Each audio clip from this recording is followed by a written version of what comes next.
ternyata justru Kuwait ganti pelatih saat itu, dan pelatihnya kayaknya takut gitu ya, takut dia debutnya tuh rusak gitu, karena yang dihadapin tuh Indonesia yang dia tahu ini isinya nih pemain-pemain Eropa semua gitu kan. Wah, daripada CV gue rusak gitu kan, kira-kira udah apakah keputusan mereka datang ke sini itu tepat, terutama untuk karir mereka sendiri ya. Kalau untuk timnas happy aja gitu, karena kan bisa setiap saat dipantau sama pelatih kan. Tom Haye, Mark Locke, Lili Pali yang senior itu memang bukan persoalan liga di mana gitu kan, tapi liga yang bisa menghidupi mereka, yang bisa memberikan mereka kesempatan untuk berprestasi. Tapi kalau untuk Eleanor Renders, sorry itu menurut aku sih better dia tetap di sana. Tetap di luar aja gitu. Ya paling enggak Persibnya jangan di bawah juga kan gitu. True, kan. Nggak ada yang pengen kayak gitu iyalah, kan. Biar kata nggak ada beban tapi masa ya turun. Iyalah, gengsi dong, apalagi sama tetangga gitu kan, yang sekarang sedang ini kan. Ya, aku diem aja lah kalau gitu ya.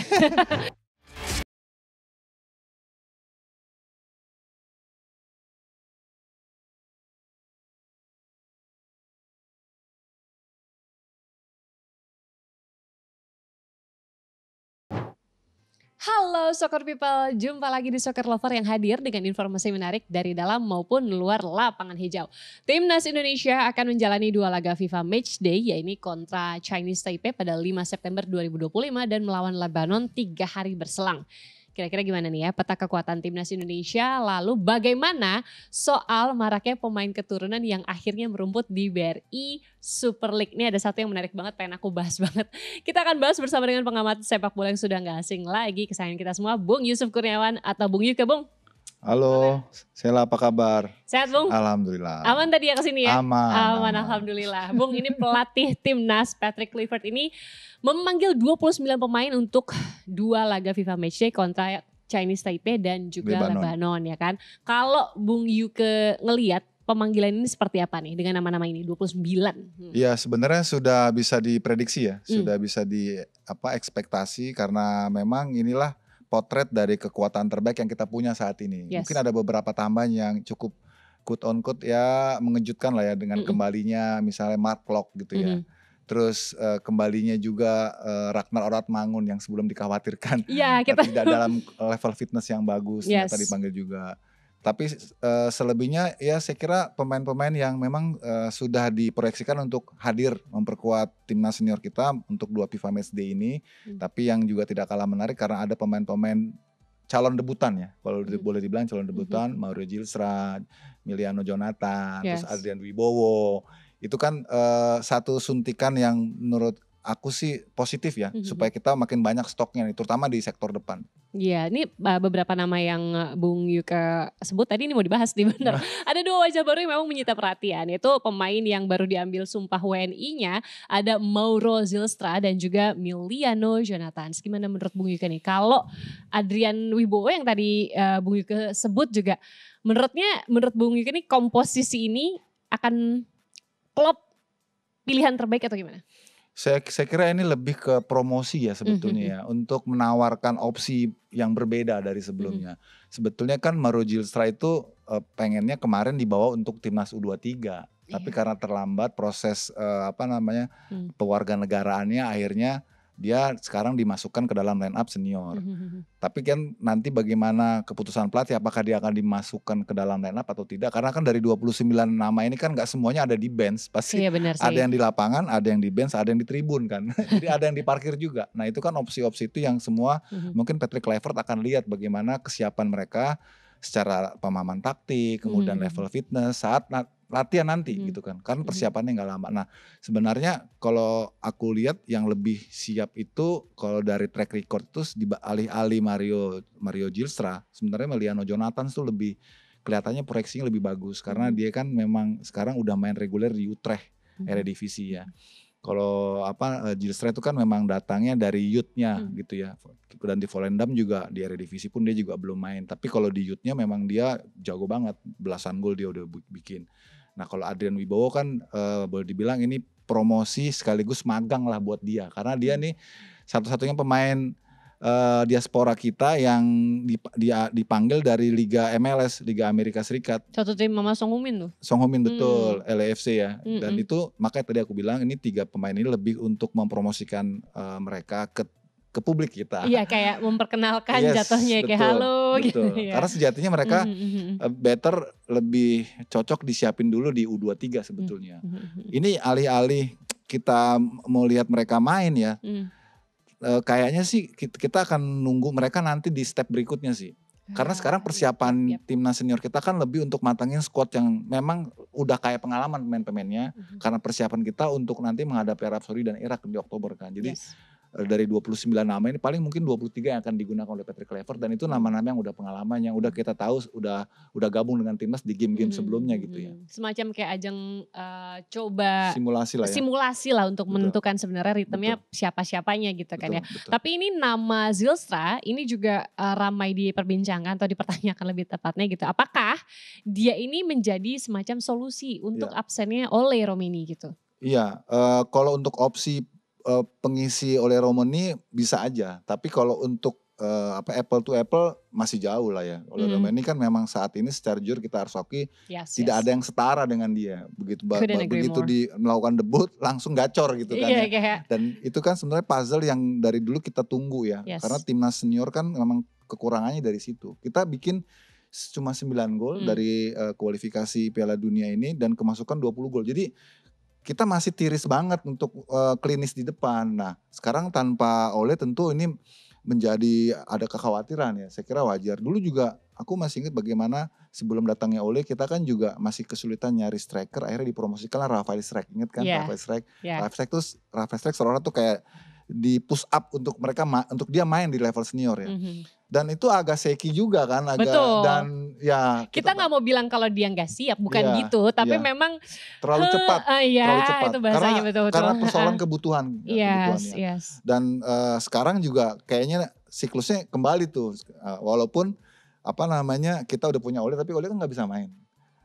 Untung Ragnar datang nih bisa. Tadi Ragnar kan juga mengkhawatirkan karena sempat virus lama kan dia kan. Nah karenanya Mauro Zylstra ini coba ditawarkan, siapa tahu nanti begitu gabung dengan tim senior, wah ini kayaknya bisa proyeksi nih tapi buat game-game berikutnya. Kalau sekarang kan relatif dia masih harus istilahnya MLS dulu ya, mengenal lingkungan dulu gitu kan. Iya, adaptasi dulu lah gitu.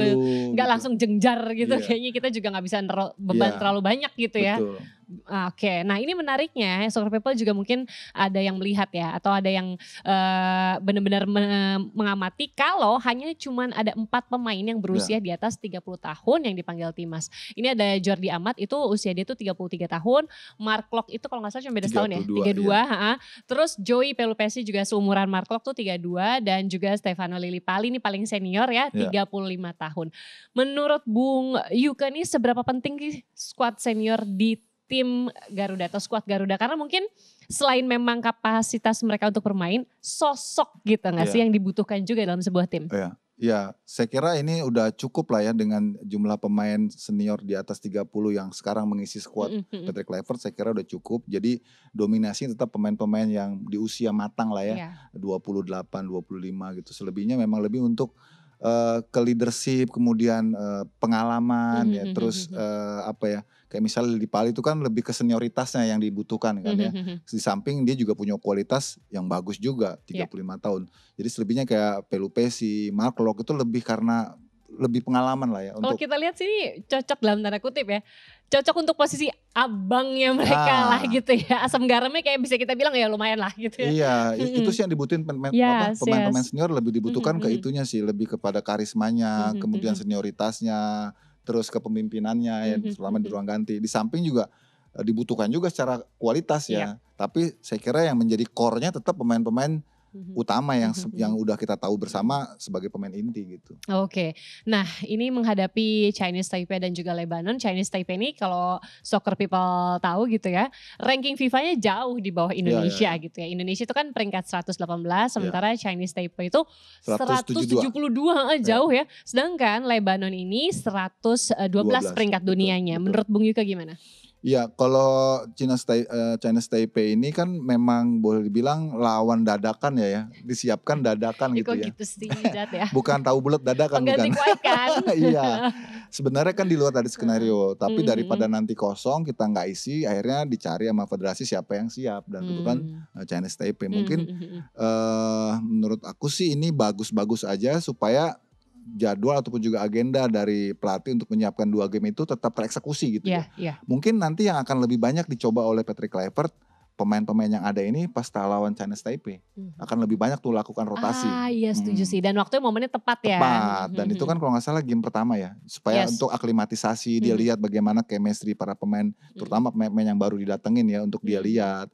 Adaptasinya gimana. Adaptasi gimana, karena mereka juga kan baru kemarin yang mulai berdatangan ya, jadi kan perlu waktu juga untuk, betul. Nah nanti yang baru squad sesungguhnya itu yang akan menjadi potret tim inti kita nanti di, melawan Arab dan juga Irak itu ya saat kita lawan Libanon itu. Nah itu kita kalau mau tempur di situ sebetulnya, maksudnya kalau mau coba squad yang benar-benar patennya di situ, di samping karena kita kalau ini kan FIFA Matchday ya, ini kan menjanjikan poin tinggi juga. Dan yang kita lawan nih Libanon nih rankingnya di atas kita. Kalau kita bisa ngalahin mereka, otomatis bonus poinnya tinggi. Kita naik di ranking FIFA dan kita punya bekal kepercayaan diri juga untuk nanti pas di medan aslinya nanti ya di bulan Oktober. Bener itu lagi. sih yang tapi mungkin yang juga menguntungkan gitu ya Soccer People ya, untung kebetulan ya bukan lawannya Chinese Taipei duluan. Blessingnya adalah baru Lebanon. Ya kalau kebalik kan beda ceritanya. Iya pasti beda. Dan, bener kata Bung Yuke tadi, ini bener-bener yang pas ngelawan Chinese Taipei itu bener-bener kayak oke, let's go, kita cobain lah. Kita akan lihat nanti siapa squad yang turunkan. Kita juga bisa memantau kayak dia nyobain si ini, dia nyobain si ini, posisinya di sini. Kita akan lihat sama-sama. Dan untungnya tadi abis itu baru lawan Lebanon gitu betul. ya Bung ya. Oke. Tapi menurut Bung Yuke sendiri, apakah melawan 2 timnas ini cukup untuk menghadapi ronde 4 lawan Irak dan Arab Saudi Oktober mendatang? Kalau misalnya kita lihat nih, sebenarnya kayak tadi aku sempat bilang kan sebenarnya Chinese Taipei ini gantiin Kuwait ya. Ya sayang juga sebenarnya kita nggak jadi uji coba lawan Kuwait, karena kan kalau secara negara gitu ya, kekuatannya bisa kita pelajari lah, mirip-mirip lah gitu. Betul. Ya memang kan pilihan federasi untuk mengundang Kuwait dan juga Libanon kan karena pertimbangannya lawan yang akan kita hadapi nanti di fourth round itu kan memang lawan-lawan dari Jazirah Arab yang secara tipikal ya punya karakter yang mirip gitu ya. Tapi ya inilah kan dinamika yang terjadi, ternyata justru Kuwait ganti pelatih saat itu dan pelatihnya kayaknya takut gitu ya, takut dia debutnya tuh rusak gitu karena yang dihadapin tuh Indonesia yang dia tahu ini isinya nih pemain-pemain Eropa semua gitu kan.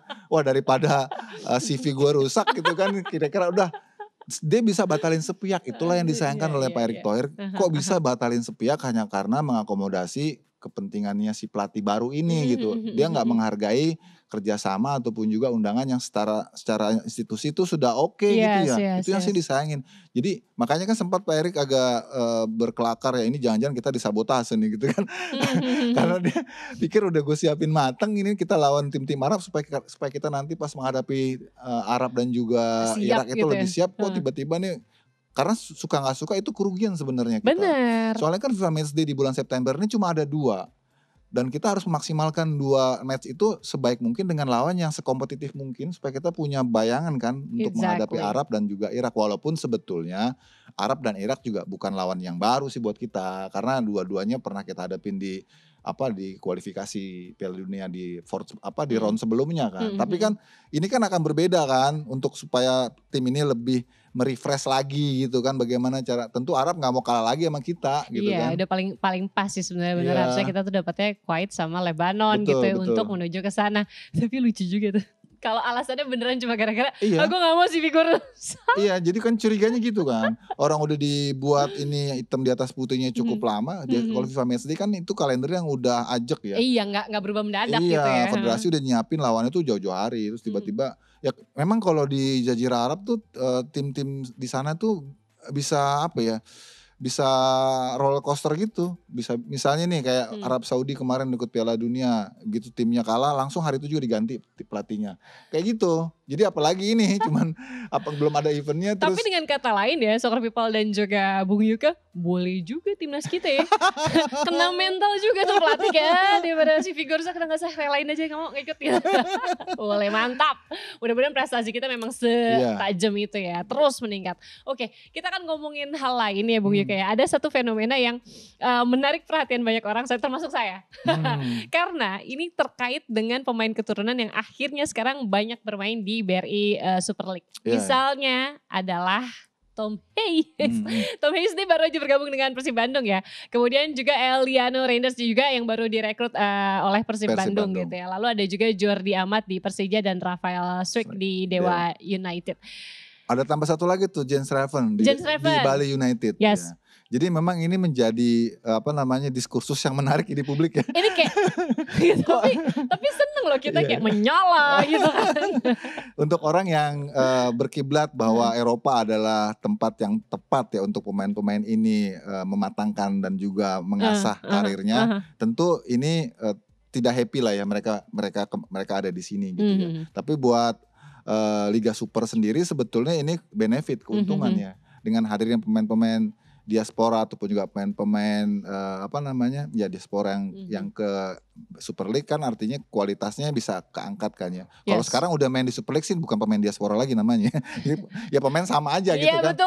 Cuman itu kan jadi tambahan. Mark Lok udah jago kayak bahasa Sunda. Cuman jadi tambahan amunisi tersendiri untuk tim-tim yang merekrut pemain-pemain ex diaspora itu, karena mereka kan udah nggak lagi disebut pemain asing kan, pemain Indonesia gitu kan ya. Dan itu memperkuat kualitas tim-tim tersebut. Walaupun memang itu perlu diuji juga sih ya sejauh apa kualitas pemain-pemain ini ketika bermain di Indonesia. Karena ini kan apalagi yang benar-benar baru merasakan pertama kali ya. Kalau Lily Pali kan udah lama memang kan ya. Terus Mark Lok tadi disebutin udah lama gitu kan, udah bisa bahasa Sunda pula. Lancar. Tapi kan untuk Rafael Struijk, untuk Jens Raven, tambah lagi Tom Hayes, terus Jordi Amat, terus Eliano Reinders, itu perlu waktu untuk kita bisa lihat apakah keputusan mereka datang ke sini itu tepat. Terutama untuk karir mereka sendiri ya. Kalau untuk timnas happy aja gitu, karena kan bisa setiap saat dipantau sama pelatih kan. Tapi buat mereka sendiri apakah mereka bisa masuk dalam sistem dan juga atmosfer sepak bola kita? Setuju. Itu yang kita masih tunggu. Semoga aja ini memberikan nilai positif buat pemainnya dan juga buat timnas kita gitu. Dan juga tentunya buat Liga Super sendiri ya gitu ya. Tapi kalau aku pribadi nih kalau pemain-pemain muda misalnya seperti Rafael Struijk, kemudian Eliano Reinders, Jens Raven, itu better dia di Eropa. Walaupun mungkin di sana dia kurang dapat menit bermain ya, tapi kan lingkungannya, infrastrukturnya, supporting sistemnya itu levelnya tinggi gitu loh. Mereka latihan bersama pemain-pemain hebat gitu ya. Nah, kalau untuk pemain-pemain seperti Tom Hayes gitu ya, Lily Pali, itu wajar kalau mereka akhirnya memilih untuk mana tim yang bisa lebih bagus buat karirnya dia, karena yang dituntut itu performanya.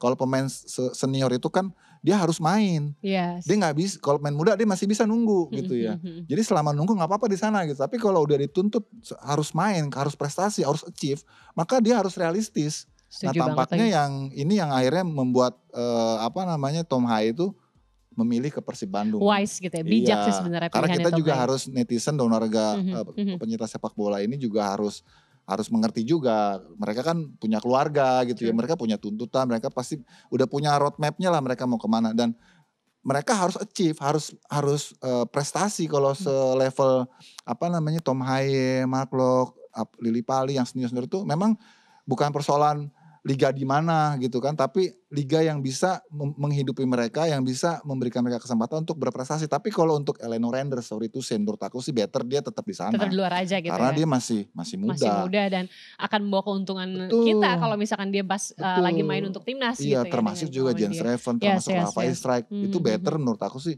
dia di luar.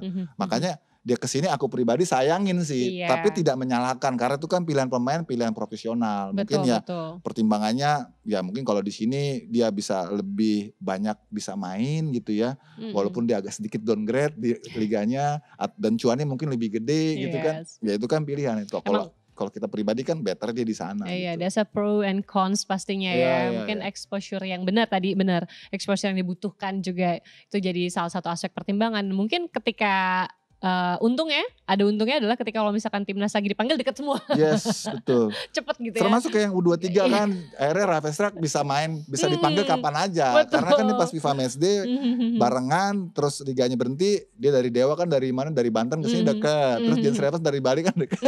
Kan serak gitu ya. Ada keuntungan juga. Gak nunggu 12-18 jam. Iya. Oke. Ngomongin BRI Super League, gimana nih Bung ngelihat peta kekuatan hingga pekan keempat ini? Persija Jakarta kayaknya udah ngegas.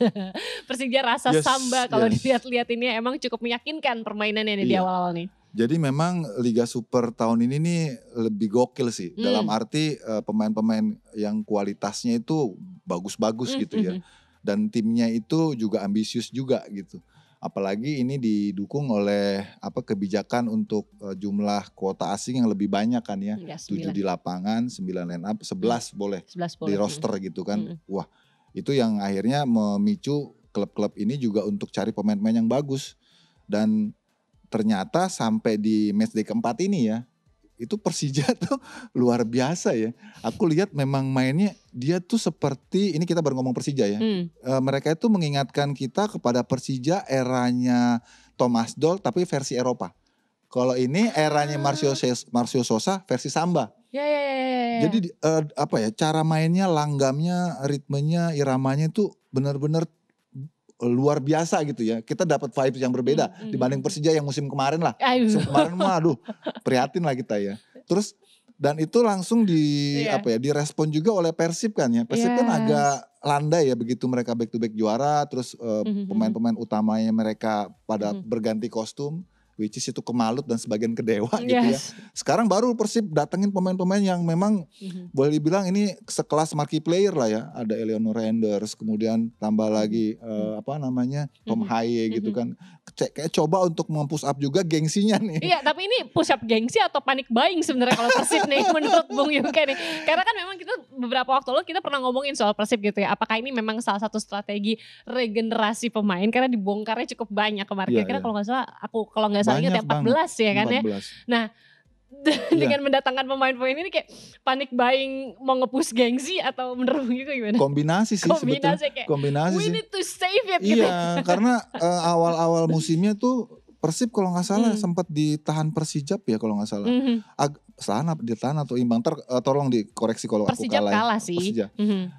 Pokoknya Persib. PSIM imbang dia. Nah itu yang membuat Persib tuh akhirnya harus look up juga. Waduh kita nih harus cepet dia berbenah mumpung di awal musim ya. Dan kalau melihat kompetitor ya seperti Dewa udah datengin Jaja, kemudian Mesidoro, Rafael Strike gitu ya. Terus Edonya juga diambil ke sana juga. Terus Malut juga datengin David da Silva, terus Ciro gitu. Wah, kita nih juga harus datengin juga yang kualitasnya tinggi karena kan mereka kehilangan banyak pemain kualitas kan. Ternyata nggak bisa nih kita memulai laga musim ini dengan pemain yang seperti ini gitu kan. Akhirnya ya itu dia makanya ada tendensi panik nih. Tapi ada lucunya sih di awal tuh kayak karena udah juara back to back gitu banyak yang bilang, teman-teman juga bilang kayak udahlah musim depan kita gak akan naruh beban lah untuk Persib gitu. Karena kan masih pemain semua baru. Let them biarkan mereka adaptasi udahlah gak usah pasang target gimana-gimana. Tapi ya gak bisa. Tapi ngegas juga. Ngegas juga karena ya Persib gitu loh. Persib ya termasuk tim kalau di di Spanyol kayak Madridnya gitu kan ya. Dan ya mereka. And this is what happened. Iya, terus mereka juga punya agenda kompetisi di Liga Champions Asia juga kan. Jadi mereka skuadnya harus gemuk. Betul. Dan kalaupun memang itu pembelaan dari Boboto supaya bebannya nggak terlalu besar di Persib. Ya paling nggak Persibnya jangan di bawah juga kan gitu kan. Nggak ada yang pengen kayak gitu. Iyalah. Biar kata gak ada beban tapi masa ya turun. Iya gengsi dong apalagi sama tetangga gitu kan yang sekarang sedang ini kan. Ya aku diem aja lah kalau gitu ya. Persebaya juga kan bergeliat juga kan. Gitu. Enggak karena kalau sportcast itu harus netral gitu kan. Jadi kayak ada Bung Yuka aja yang ngomongin tuh. Oke, nah salah satu yang jadi sorotan juga Soccer People ini adalah Dewa United. Ini seru banget nih ngomongin yang musim ini ya bener-bener ya. Di awal musim digadang-gadang menjadi kandidat juara. Tapi 4 laga ini balah belempem dan terjebak di zona degradasi. Apa menurut Bung Yuka yang salah nih dari tim ini?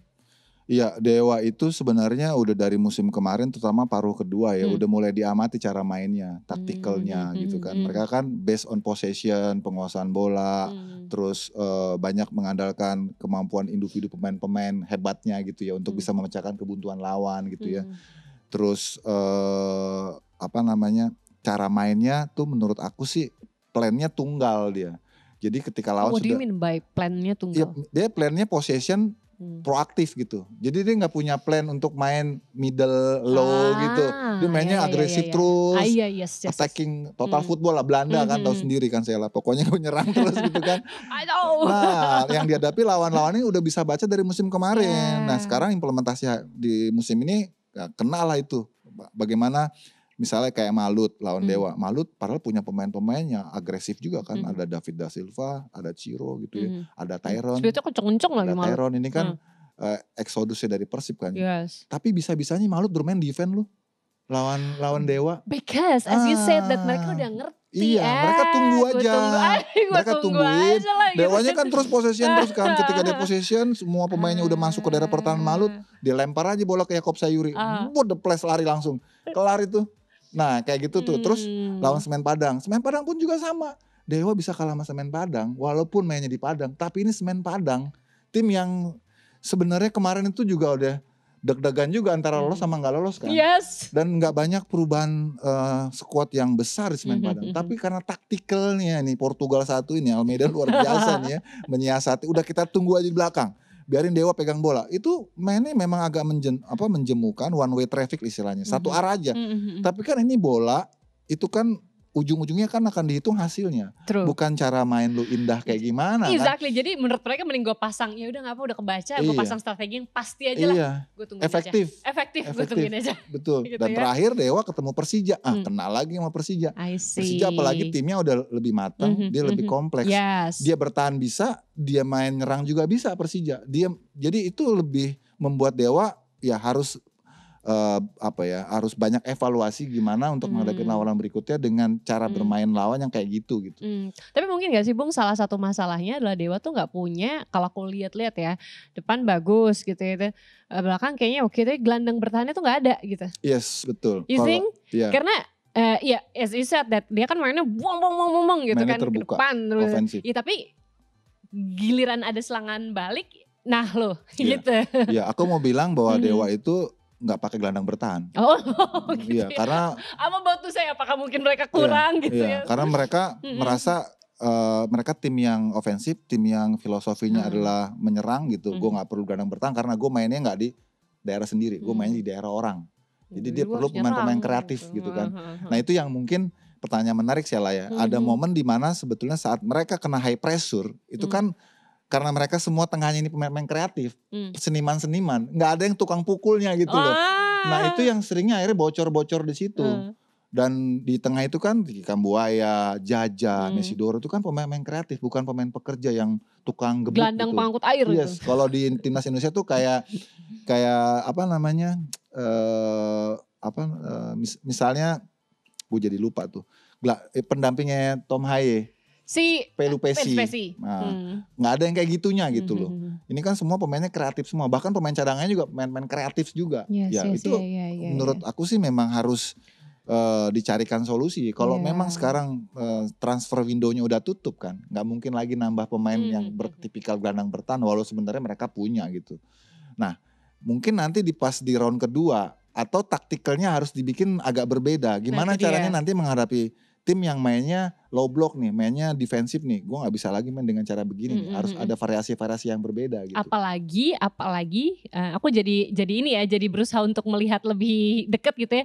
Speednya juga yang di tengah lamban, back tengahnya tuh lamban gitu ya. Masa aku nggak bisa, kurang gercep lah gitu, kurang greget gitu ya nggak sih Bung? Apa aku aja yang kayak gitu? Betul. Kalau menghadapi tim yang bertahan gitu ya, model yang defense ataupun juga defense counter nunggu ya. Memang itu menjadi dilematis untuk tim seperti Dewa yang ofensif, yang kreatif. Karena kalau mereka main cepat, mereka khawatir juga itu bolanya ke intercept.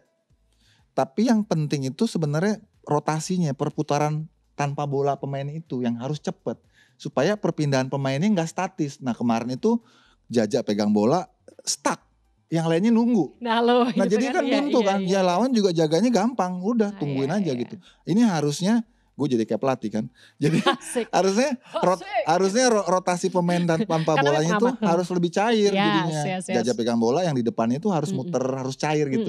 Terus ada yang jemput, ada yang bergerak, ada pergerakan-pergerakan yang dinamis. Itu kan yang membuat bola itu bisa lebih ngalir cepat. Nah kemarin tuh banyak kan stuck. Karena masing-masing tuh nunggu semua. Masing-masing tuh nganggep bahwa mereka bisa pegang bola, mereka bisa olah sendiri gitu.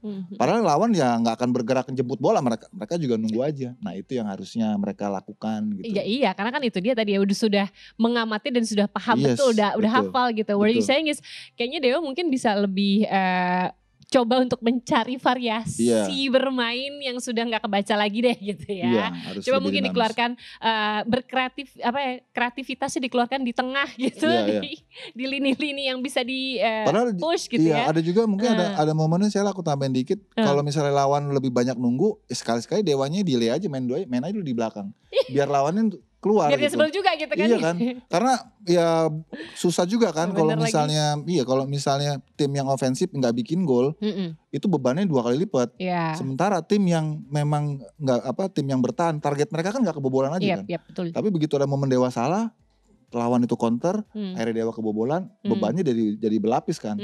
Makin berat lagi nih, udah kebobolan, gua harus nyerang, lawannya nggak mau keluar, nunggu aja kan. Buat lawan nggak apa-apa.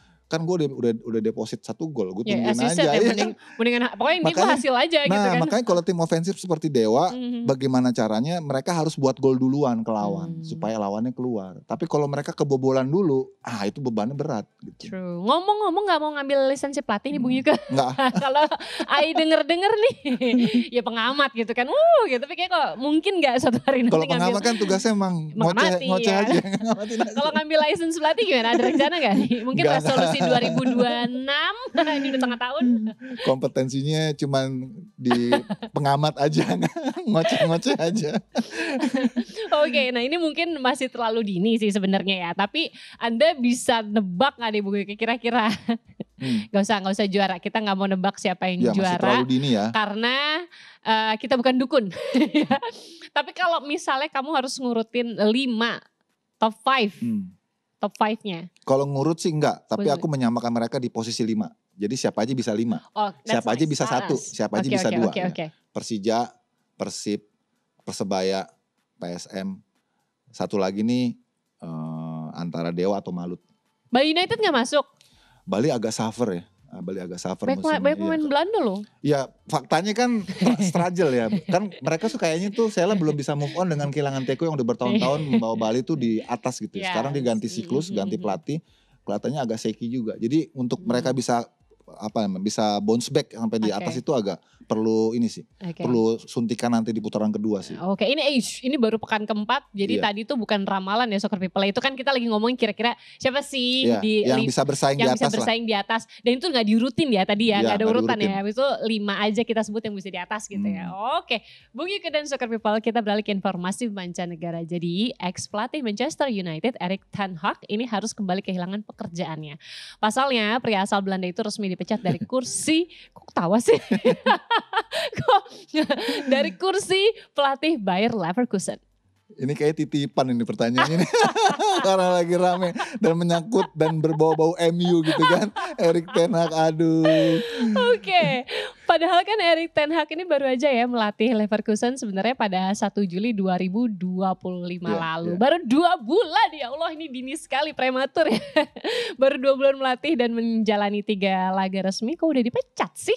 Usut punya usut, ternyata pemecatan ten Hag ini didasari serangkaian hasil buruk. Di 2 laga awal Bundesliga, Leverkusen ini gagal meraih kemenangan. Kabarnya para pemain kurang serak dengan taktik yang diusun sama ten Hag sehingga memicu suasana panas di ruang ganti. Ini selalu kayak gini Bung Yuka ya. Jadi kadang-kadang masalah tuh memang tidak di lapangan tapi di ruang ganti. Dan tadi kan sempat infonya bilang katanya pemain tuh kurang sreg dengan apa yang dipasang atau taktiknya atau strategi yang dipasang sama ten Hag gitu. Menurut Bung Yuka seperti apa sih emangnya? Iya, ini dari awalnya udah salah ngitung kayaknya. Aku juga surprise juga ya. Bayer Leverkusen ini kan dalam 2 musim terakhir luar biasa prestasinya ya. Sekali juara, sekali runner up gitu ya. Terus tiba-tiba pelatihnya berganti, terus penggantinya kok dia gitu ya. Dan terus terang. Kok dianya tuh kayak langsung kayak ada emosinya disuruh pelatihnya kok dia gitu. Oke.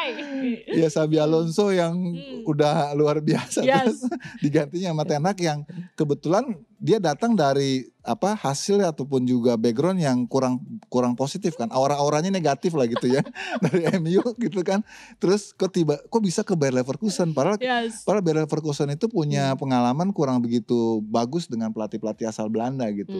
Dan ternyata pemiliknya ini baru sadari begitu pas sudah sign kontrak, kemudian istilahnya pemanasan pramusim, uji coba gitu ya, lawan Brazil U20 kalahnya banyak, berapa tuh? U20 nih ya? Iya, 20 Brazil. U20 Brazil, Flamengo atau apa gitu ya. Kalahnya tuh 5-0 apa 6-0 gitu. Shock kan gitu.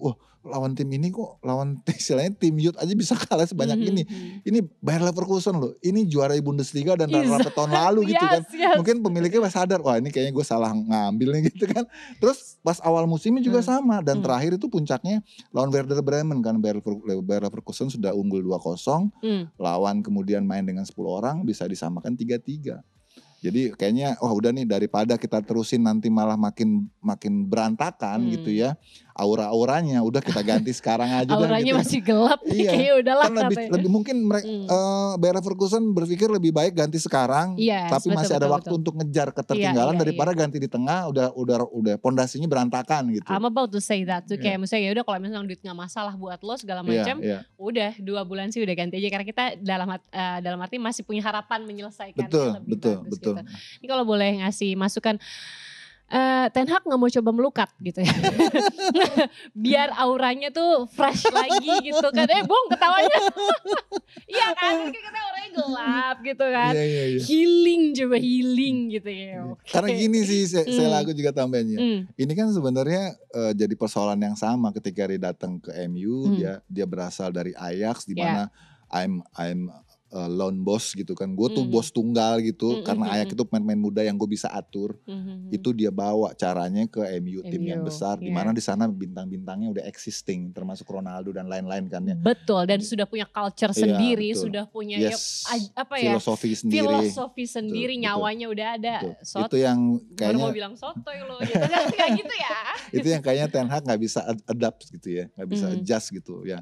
Akhirnya seperti itu, dan sekarang kan auranya masih nempel tuh di Amorim kan tuh. Sekarang kan gue jadi ngomongin MU nih. Iya, ngomongin MU kan berkalah lagi kemarin. Iya itu dia, karena Amorim pun juga sama gitu kan. Kopoh juga kalau kata Belanda tuh keras kepala juga gitu kan. Nah kok tiba-tiba diambil sama Bayer Leverkusen, wah jangan-jangan nih bisa istilahnya membuat perubahan yang drastis ya. Ya drastis, dipecatnya drastis ternyata. Tapi kemarin juga MU kalahnya tuh ngelawan tim divisi 4 gitu. Iya. Dan kemarin menang lawan Burnley itu karena penaltinya Bruno Fernandes. Kalau enggak mah itu terancam juga Amorim itu. Tapi gini, tetap aja ya, ini sebagai pecinta sepak bola, kami tetap memberikan semangat ya kepada sahabat-sahabat kita. Terus. Pendukung dari Manchester United. Bukan semangat buat Erik ten Hag, bukan. Bukan. Kita semangatin sahabat-sahabat kita dong ya, yang tetap setia ke kantor pakai jersey MU gitu kan ya. Semangat, bola itu benar, pasti ada waktunya lagi untuk bersinar. Insya Allah. Itu ketahuan. Semangat guys. Semangat. Oke, tapi menarik banget pembahasan kita kali ini. Semoga, tapi pastinya nih kita sama-sama berdoa ya, karena kan bentar lagi nih, semoga timnas Indonesia